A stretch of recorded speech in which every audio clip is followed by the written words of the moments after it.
Sometimes it seems that a goal is a four-letter word. It's something that we try, and when we don't get the results we're expecting, we feel disenchanted and we give up. And sometimes the word goal brings to mind effort, difficulty, and sacrifice. But I'm here to say that goals are your friend. And today, we're going to take a look at goal setting and why it's important to you. Coming up.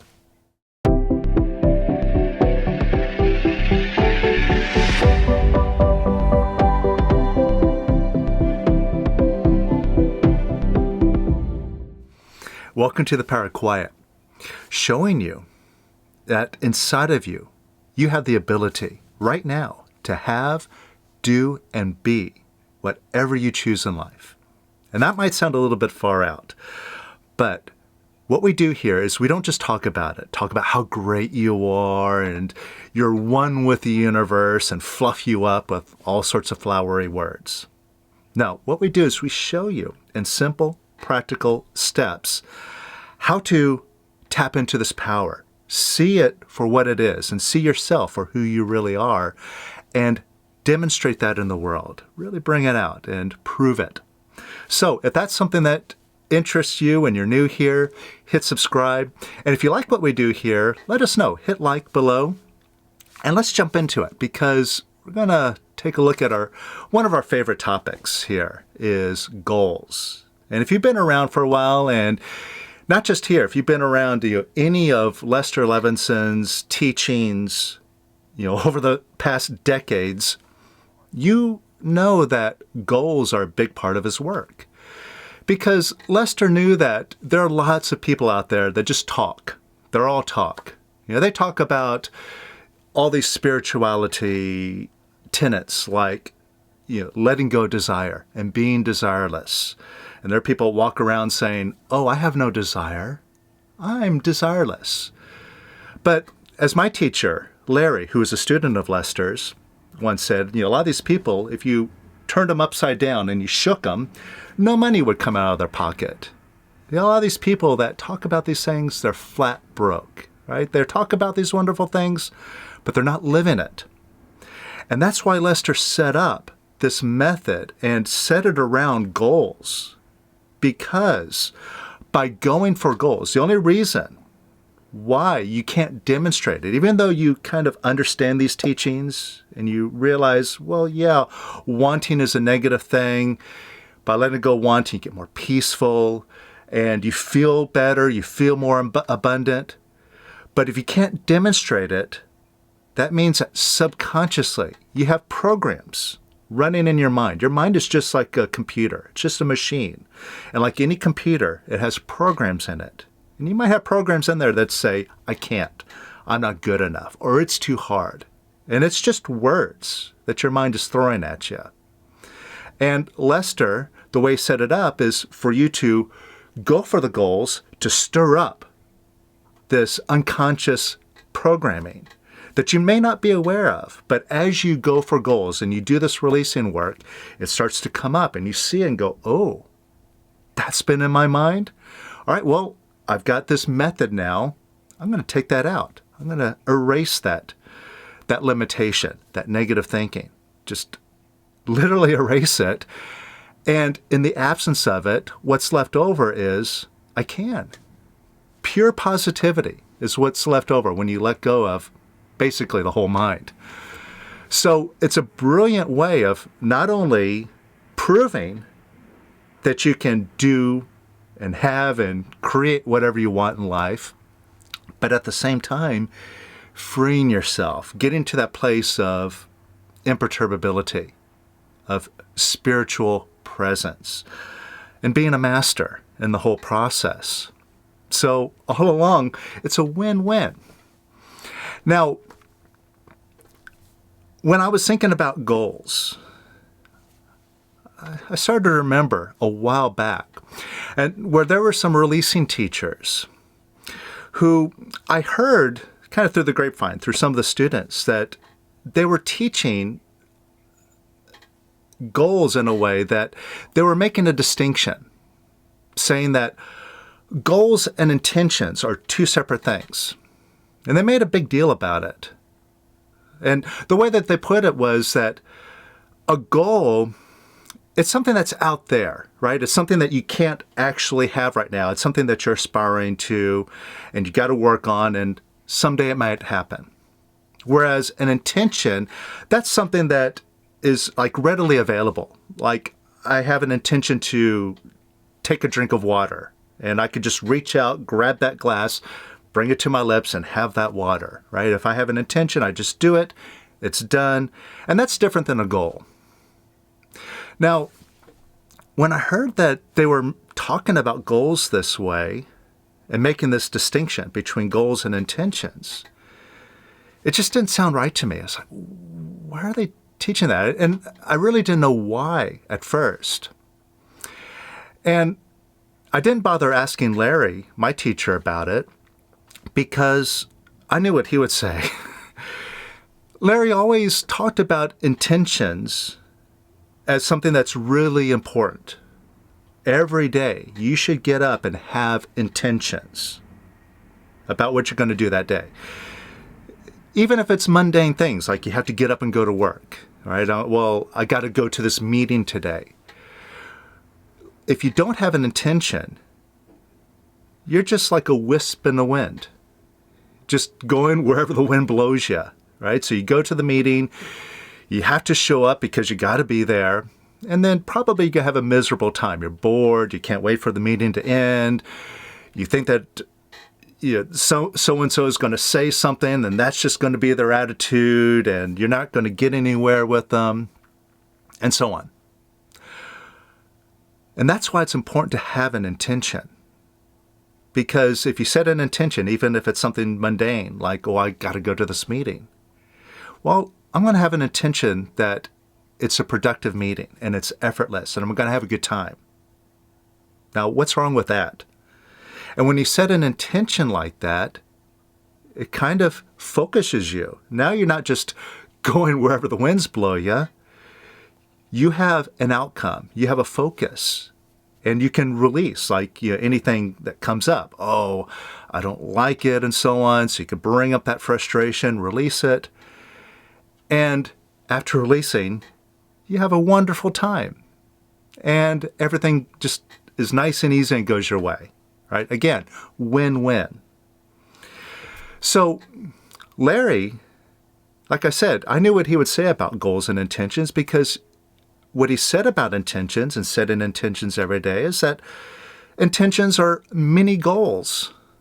So basically they're the same thing, right? Like a goal, when we typically work on a goal for releasing, they're usually bigger things like, my goal is to be a millionaire, right? That's what I'm shooting for. I allow myself to be a millionaire by releasing only, right? That's like a big goal.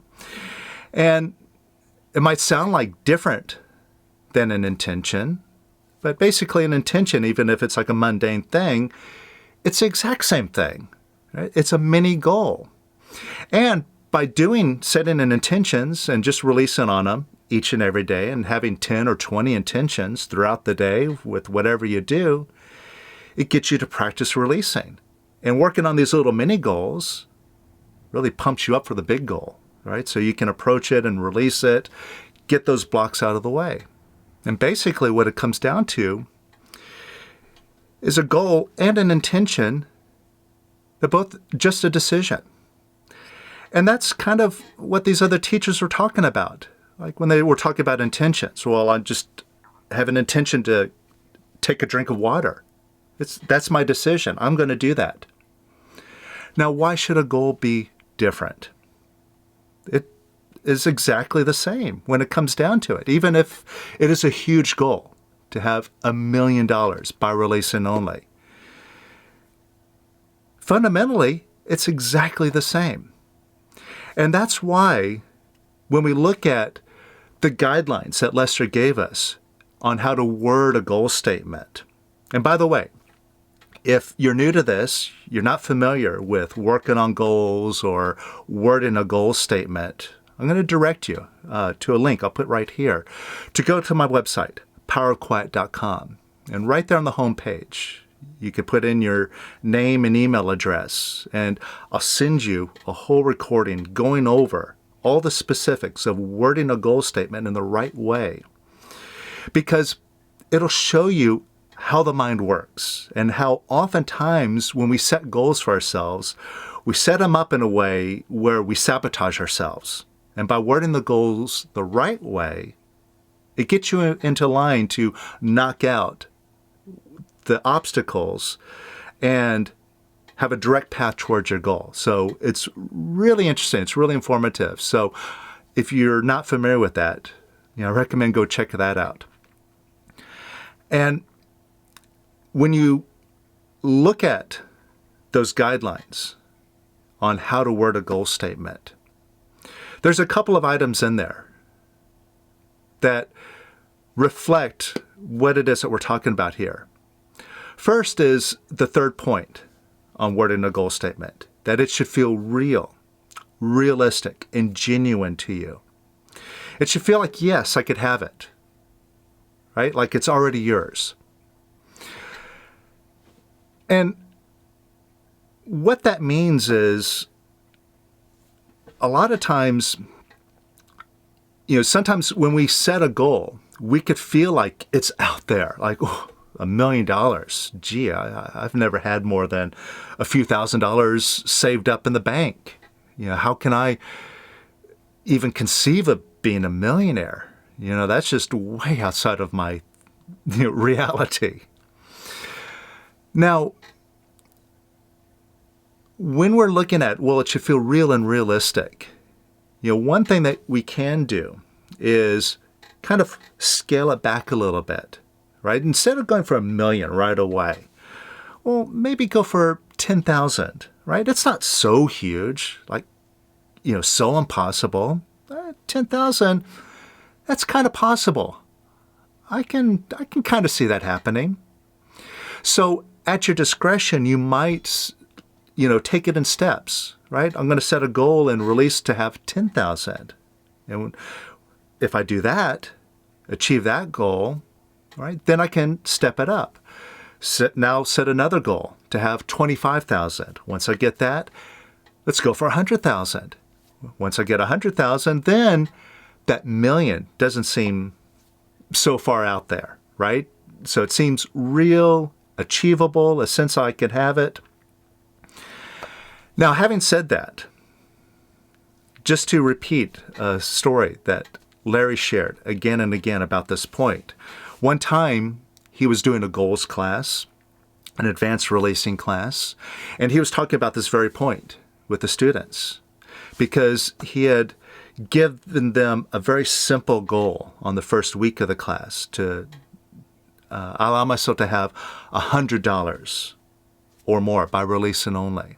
Just a very humble little goal, $100, super simple. We've all had $100 to show up here and there. That's not too far out.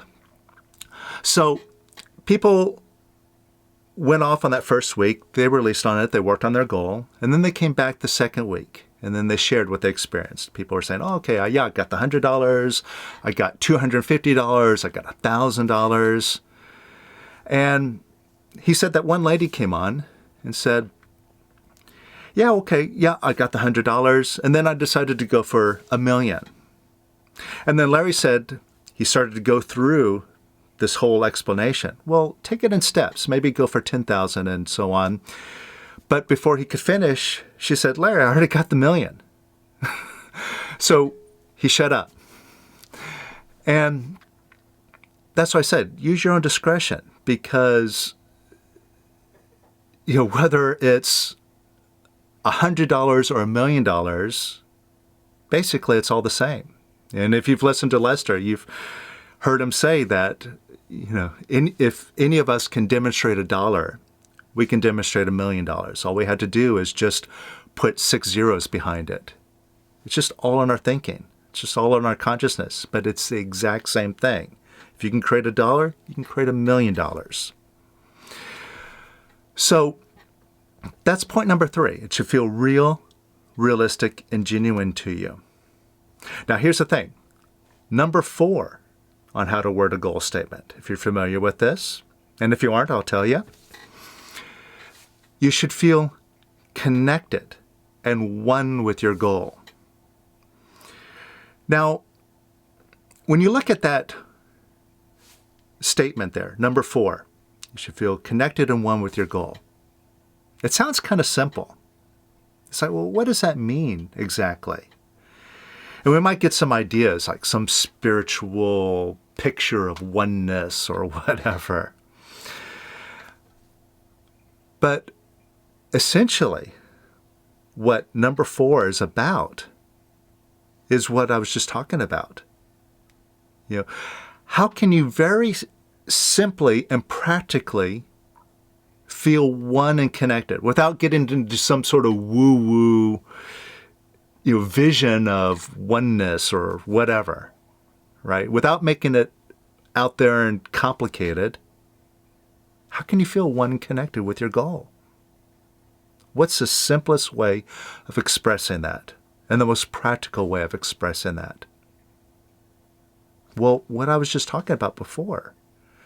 If that goal is really like an intention and it's something that you're behind and it's a decision, like you just decide, I'm doing it. And by the way, every one of us has had this experience where not just one time in our life, but certain key times, many times, if we really look at it, we see that we've done this a number of times, where we just decided I'm doing something. And it could be something big. I'm going to be a fighter pilot or whatever, or I'm doing this thing. Whatever it is that, we get interested in and we decided I'm doing that. And that's it. We decided I'm doing it. And for whatever reason, everything just falls right in line. And we just do it with ease. Something that for somebody else would be very, very difficult. And they probably wouldn't be able to achieve and, they're struggling with. But for us, it was easy. And when we examine these moments, we can see at some point, it just came from us. It was like a decision. I'm doing that. That's it. I'm having it. And that's what number 4 is all about. That's how you feel one and connected with that goal, where it really is. It's a decision. I'm standing behind it, and I'm having it no matter what. And whether it's something that I release on to have happen, or it's an attitude like, I'll do whatever it takes to have this goal, even if I have to work for it. Even if it takes me years, however long it takes, I don't care. I'm doing it anyway. I'm having this goal.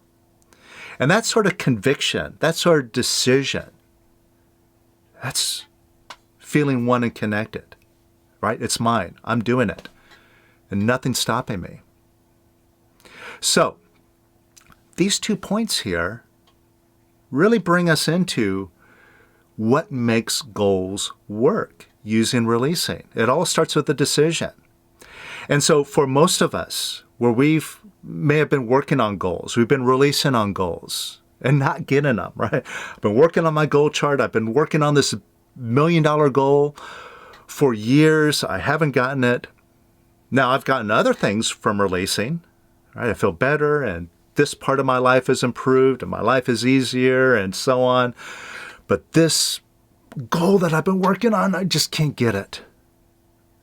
Well, a lot of times we can look at, well, what is my connection? What is my reality with it? Is it something that's like still out there? Oh, a millionaire. It's way out there. I don't know when I'm going to get it, but I sure want it. And I wish I could have it, but it's just not me, right? There is no oneness or connection with it. It's out there. It's somewhere in the distance, in the future, but it's not here as a decision, like I'm having it. And that's something that we can take as a reality check for ourselves. And here's the thing. When you just word your goal statement, you might not have that connection, but that guideline shows you where it is that you're going and gives you grist for the mill to release on so that you can get to that place where you're one and connected with it. Because that feeling like it's out there, it's just a feeling. And just like any feeling, like in all the releasing that we do, we can release that feeling and then just let it out. And once we let go of that feeling, we're clear, we're peaceful, we're positive. We're just in a natural, innate sense of, yes, I can.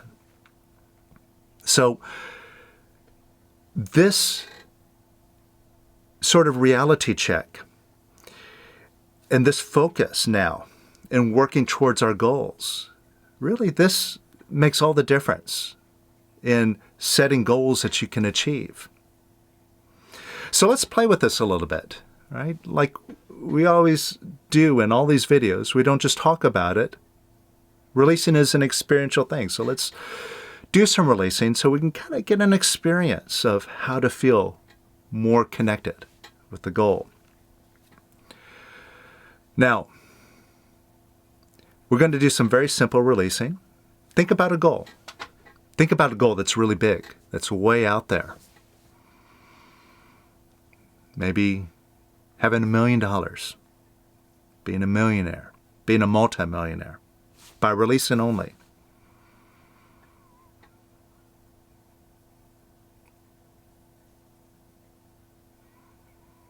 Just look at a goal. Get a picture of having that goal. Get a picture of being a millionaire or having that house, right? If you want a big house or something, whatever your goal is. And right now, just notice if it's something that's out there. Like, I don't know how I'm going to get that. You know, that's something that does not seem real to me in this moment right now. Just check. Or what you can do is rate yourself on a scale of 0 to 100%. Like 100%, like I know I could have it. It's mine. And nothing's stopping me. And 0 being like, no way. How is that ever going to happen? Right? You could do that, right? Just rate yourself. See where you're at.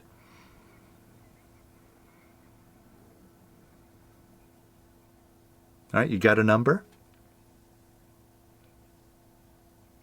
All right, now whatever that number is, it might be kind of high. It might be like in the 80s, or it could be down low, like, 13 or something. Whatever that number is now. You got that number in your head. And see, just by putting that number to it, we didn't need to go through all the reasons, like, oh, my teacher in second grade told me that I would never amount to anything. Or my parents were never wealthy and I don't have any resources. You didn't go through, I imagine you didn't go through any of these reasons or whatever. You just rated yourself. And whatever number you came up with, basically, is your picture that is a culmination of all those little stories in your subconscious and conscious thinking. But basically, that's your picture, right? I'm at an 80 or I'm at a 13, whatever it is, right? See, you could check yourself. Now, that picture is in your head. And like I mentioned before, the mind works just like a computer.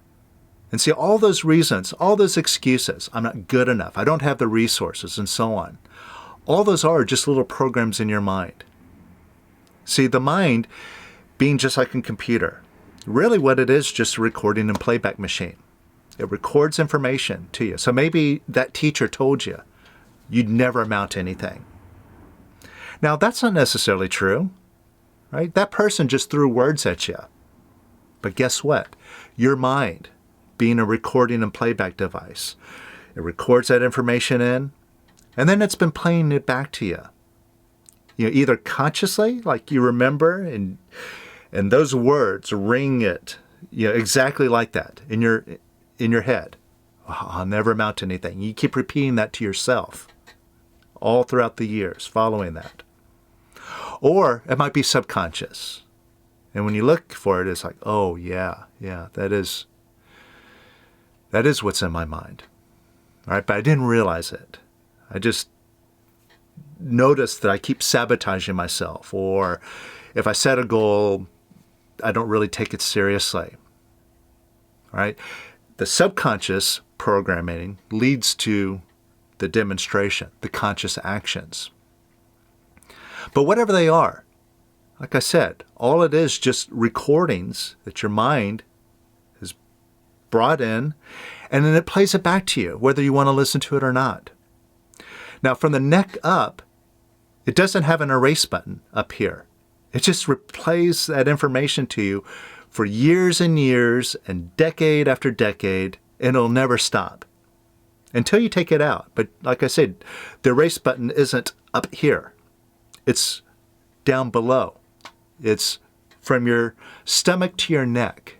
In your stomach or chest area, that's where you can erase the negativity and this constant negative thinking that goes on in your mind. All of these I can'ts and I'm not good enough and so on. Right? I'll show you how to do that, how to hit that erase button. So, go back and think about that goal and look at what you rated yourself at. Right? That's your picture, right? That's your reality about that goal. Oh, I don't know how I'm ever going to get that. I'm at a 26 or whatever. All right, just think about that. Think about where you are with that goal. Now, as you're thinking about that, close your eyes and put your head down towards your stomach or chest now. And you might notice a tightness or contraction in your stomach or chest, kind of like a clenching feeling. And what that is you holding on to that negativity, actually suppressing it. Because these I can'ts, these negative feelings that we have about ourselves, like I'm not good enough. We don't like these feelings. We don't like these thoughts. And so what we tend to do is push them down, like, ugh, get away from me, right? But we push them down into our subconscious, where they don't belong, and they're wanting to leave, like, let me out of here. But we're like holding them down. Oh, no, I don't like you. And that's where we feel that tightness or contraction. And we're actually holding on to this negative garbage. It's us who's doing it. It's not our mind that's the problem. We're in charge. We created that mind. It belongs to us. But we're not using it correctly. And one of the ways that we're doing this is by suppressing our feelings. Right? So you feel that tightness, that contraction in your stomach or chest? Now just go right there. Like I said, put your head down, close your eyes so you can really focus there and feel that clenching feeling. And right now, open up an imaginary window or door right in front of that feeling. Instead of pushing it down, just open up a door right in front of it, wherever you feel that. And just see it as energy now, moving out that door. You can imagine it, like visualize maybe like smoke or water pouring out of that door. Or just feel it. Just feel it moving right out that door. But just open up that window or door and let that energy out that door.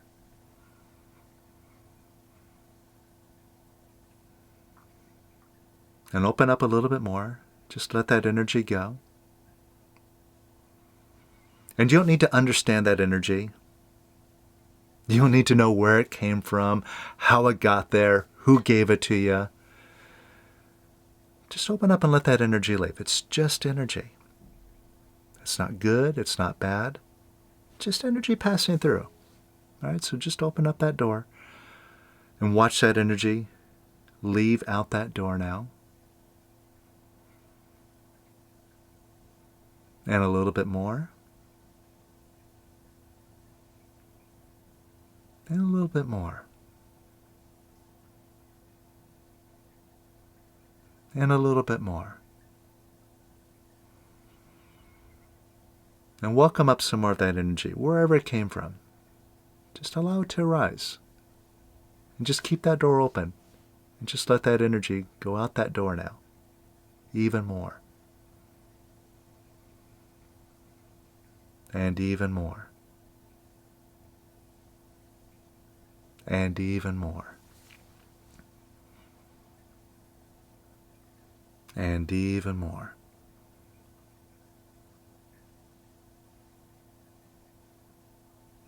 And even more.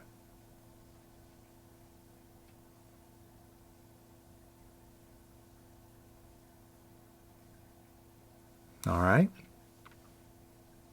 Now notice how you feel. Notice the difference between now and a few moments ago. Notice the difference? Feel a little bit lighter? And that's all we're looking for. It's just a lighter feeling. That's all.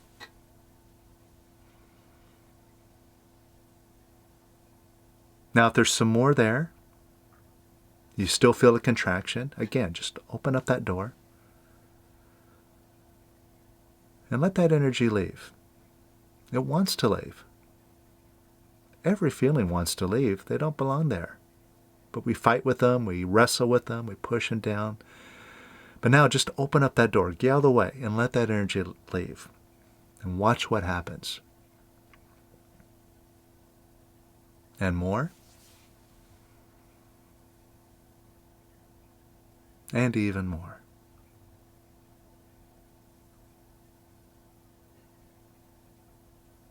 And even more.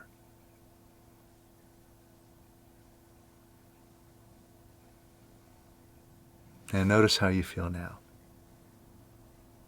A little bit lighter. Even lighter than you were feeling before. Notice that? Now this is a very simple demonstration of releasing. And it proves that you don't have to wrestle or manage your feelings anymore. And you don't have to wrestle with your mind when it tells you, I can't, I'm not good enough, I don't deserve it. And then you sit there try to figure out, well, how do I change that thought? You just open up the door, let that energy go. And that thought disappears. Because that thought is only fueled by what it is that you're suppressing. You let go of suppressing, the mind goes quiet, and it's just you. In the now, present and positive. In fact, you could even look at that measurement of yourself in relation to your goal. Measure yourself again and see if that number moved. Maybe you were at a 13 before, but now you're at a 37. Right? Not totally there, but I'm a little bit closer. See, notice the difference? Now, if you just keep releasing, you get closer and closer. And every time you release, you get happier, you get lighter, you get freer. And that's what the method is all about. And that's why goals are so effective. Because it stirs up your I can'ts. Oh, I wish I could do that, but I don't know how. We just bring it right down to that contraction. And that tells you, oh, I'm suppressing some negativity. So you could see it, let it go, and you notice the difference. And the feedback, as you see, is immediate. Not only internally, but as you do this, you'll see things start to happen around you, externally in the world. Proving that the outers really is a reflection of what's going on inside. So that's why the way Lester set this up is so brilliant, working on goals. Yet, a lot of us have resistance to goals. And if that's the case, you're really missing out. not only on achieving a lot of things that you can really achieve if you focused yourself and released, but also missing out on all that freedom that Lester and all the other masters are experiencing, that you can experience too. Now, if you really want to focus in and experience a self, the true self that you are, then join me this January for Lester's Gold Course. I'm going to do a 6-week course that is the heart of Lester's work of knocking out the resistance that we have to our own feelings, the resistance that we have to the world. Like right now, there's a lot of crazy stuff going on in the world that we're resisting what those people are doing, and this other problem, and wars, and diseases, and so on. We're resisting a lot. And that just affects you. If you let go of your resistance, you'll see that like that, you can have a completely different picture of the world. And you can live in a world that you really enjoy, that's full of abundance and happiness. So if that's what you're ready to step into now for 2023, like you've had enough of the rest of the 2020s that we've been going through so far, and you really want to move forward in your life, then check out the new Conscious Creation Master Course. I'll put a link to that here so you can sign up and join us here this January. And remember, goals are not a 4-letter word. Goals are your friend. They're here to give you a direct path, a portal to total freedom and abundance, if you use them.